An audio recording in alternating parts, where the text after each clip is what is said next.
من الذي أعطى فلسطين يهود؟ أخبروني. من الذي وقع لأرض فلسطين أن تكون أرضا لليهود؟ أليس من تترحمون عليها؟ من الذي تحالف مع أمريكا لغزو العراق وقتل العراقيين وقتل أهل السنة في العراق واحتل العراق؟ أليس الذي تترحمون عليه؟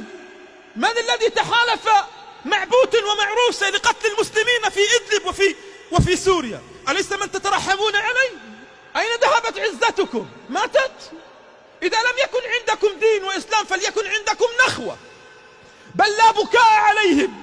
البكاء على حمزة الخطيب الذي استشهد في شوارع سوريا، البكاء على محمد الدر الذي استشهد في شوارع غزة، البكاء على أطفال المسلمين في شوارع العراق.